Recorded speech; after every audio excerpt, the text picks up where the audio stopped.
toute l'actualité des régions d'outre-mer et des ultramarins de l'Hexagone sur outremernews.fr. Pour le groupe radical, républicain, démocrate et progressiste, la parole est à monsieur Harry Chalus pour 5 minutes.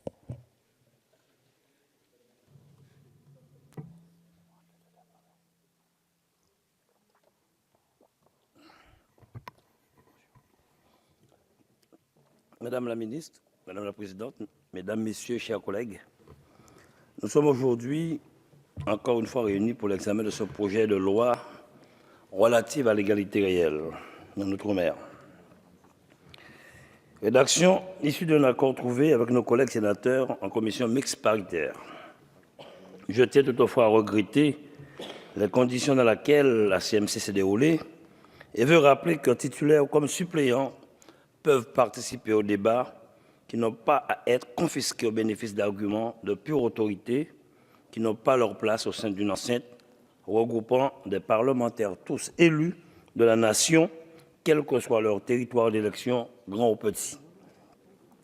Si je tiens ici à saluer l'esprit de dialogue et de concertation qui a prévalu avec Madame la ministre lors de l'examen de ce texte, afin de permettre cette marche vers l'égalité, je ne peux m'empêcher de rappeler et de m'interroger sur l'opportunité de ce texte lorsque je relis l'article 1er de la Constitution du 4 octobre 1958.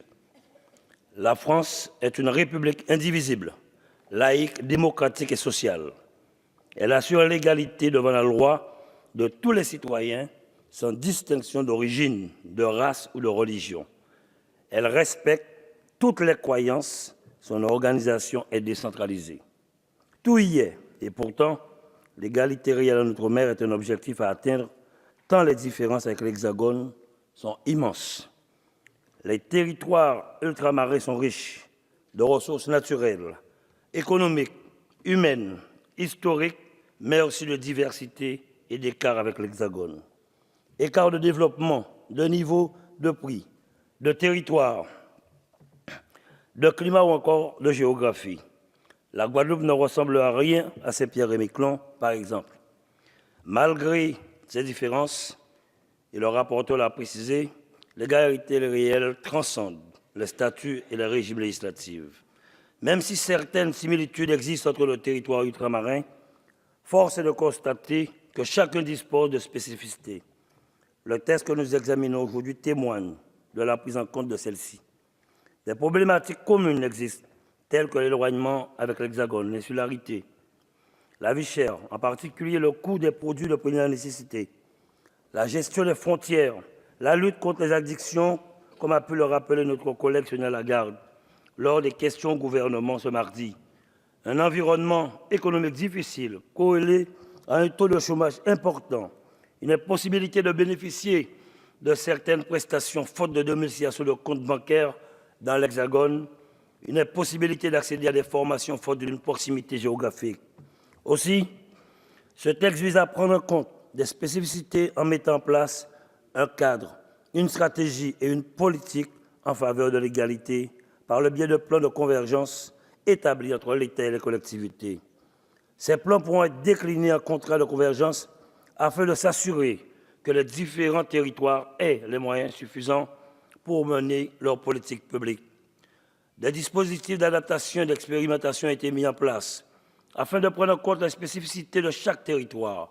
Vous me permettrez à ce titre d'exprimer un profond regret, à savoir le refus, alors même que ce dispositif aurait été une chance pour les jeunes Guadeloupéens, de la mise en place de centres de l'établissement public d'insertion de la défense, l'EPID, établissement ayant pour vocation de permettre l'insertion sociale et professionnelle de ces jeunes sans diplôme ou sans titre professionnel ou en voie de marginalisation sociale.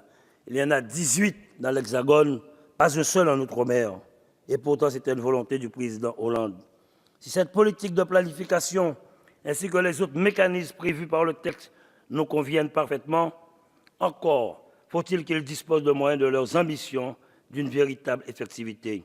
En effet, le texte, que ce soit à l'Assemblée nationale ou au Sénat, a été enrichi de grands nombres de rapports devant être présentés par le gouvernement au Parlement, que ce soit sur la situation des personnes, le coût de la vie, la lutte contre les addictions, le dialogue social en Outre-mer, l'accès à la télévision, la violence envers les femmes, l'accès des handicapés à l'emploi public, et j'en passe.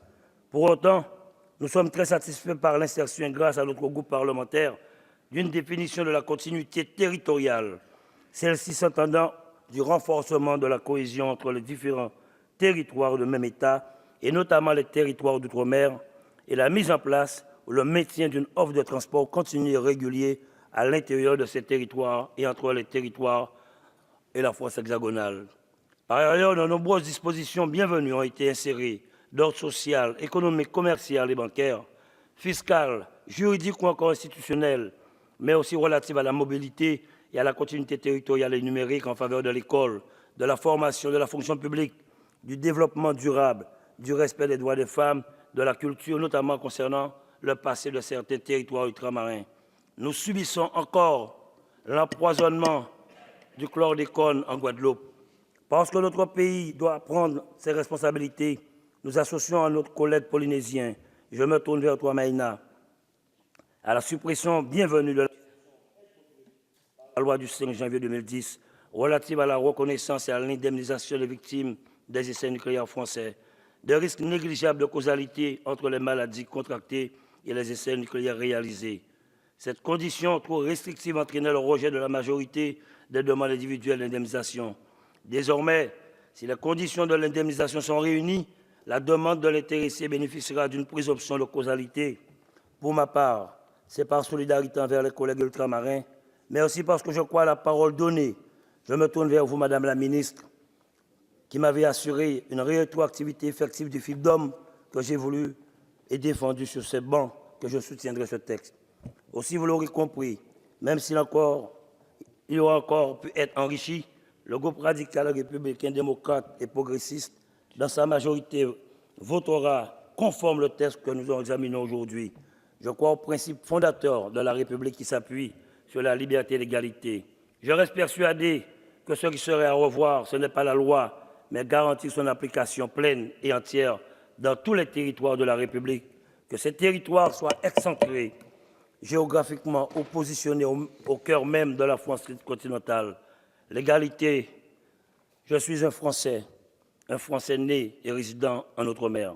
Je ne suis pas un Français de l'Outre-mer. Je n'ai jamais entendu parler de Français de Normandie, de Français de Corse ou de Savoie. Je vous remercie.